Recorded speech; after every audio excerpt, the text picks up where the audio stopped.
Hello, my name is Pete Brown. Welcome to my studio. I'd like to talk today to both art lovers and my fellow artists about, you'll see some paintings, we'll talk about the process, and hopefully it's something for each of you in here.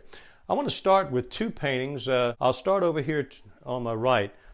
The people that commissioned this one, this is the point where they got engaged. And part of the process for me is trying to capture their feelings of the sense of the place and try to interpret that. And if I can do that, I feel like I've done my job well.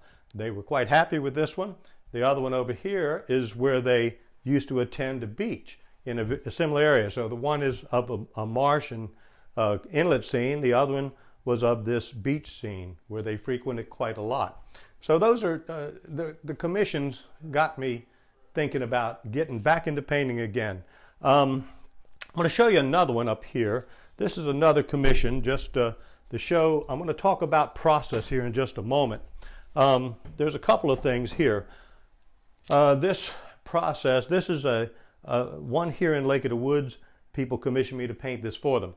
Talk about process. There's three things that I like to talk about in the painting process, and I'll give you an acronym, CIA. A painting can be about one or two of three things, but it can't be about all three. It's either about color, information, or application. In this particular painting right here in this commission, this was somebody's home.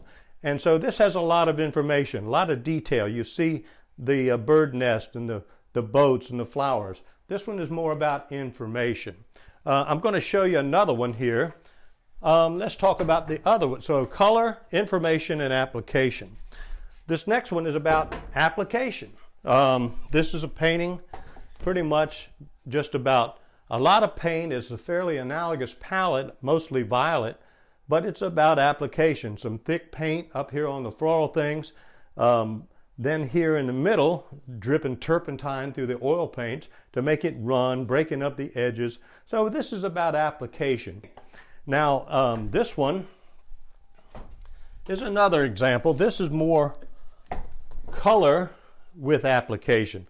Very thick paint here, a lot of broken edge, lost and found edges, muted colors, but the focal point is here, just this bit of the canvas, maybe 15% of the canvas, maybe the size of a softball. Where do I want you to look? And that's what I've done here. So this is color and application. The one up here, the abstract in the corner, is really about color, maybe a little application. Coming down to my left, this pelican, more about information.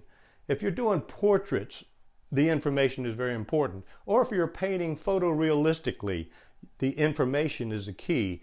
Well, when I started, it was about information, information, information, because I wanted detail. Most of us, when we start, want to try to be as realistic as possible. I since have kind of transitioned to more what I like to call the edge of reality. I like to paint the edge of reality. I want you to know what it is, but I don't want you to get bogged down with details all over the place. I want you to look where I want you to look. So that's the process I'll use. I'm going to talk about now the process that I use in this example called Pelican Point. It was a commissioned piece. So we start out with the underpainting. It's just muted tones, kind of a layout. Next, we go to some very harsh looking colors. I put the opposites or the complement color underneath what I want to finally show. Next, we go to the beginning of the laying in the colors, which I start in the background as far back as possible and work my way forward. In this one, in Pelican Point, the name of this painting, the last thing I'm going to do is the actual pelican. The next one, again, working forward, I worked the marsh scenes, I worked the pier in a little bit, but again, the bird waits to the last thing. The last thing that you do is the first thing people see, so you want to save that as a subject matter to the end. The very last scene, we finally put Mr. Pelican in for Pelican Point. The owners of this painting, who own the house, are quite happy with the way that turned out. So I hope you've enjoyed just visiting a studio. That's the process I use. All of the mess is contained in this little room. For my fellow artists, if you'd like to know more about process, I have a series of art lessons They're on YouTube. You can access those through the Lake of the Woods homepage. It's Art for Life with Pete Brown. Simply click on the main page of the LOA website, lowa.org. Click on YouTube, Art for Life with Pete Brown. There are 8 lessons, everything from landscapes to portraiture. I hope you've enjoyed this brief visit. I look forward to seeing you in person next year at the Low Art Show. Thank you very much.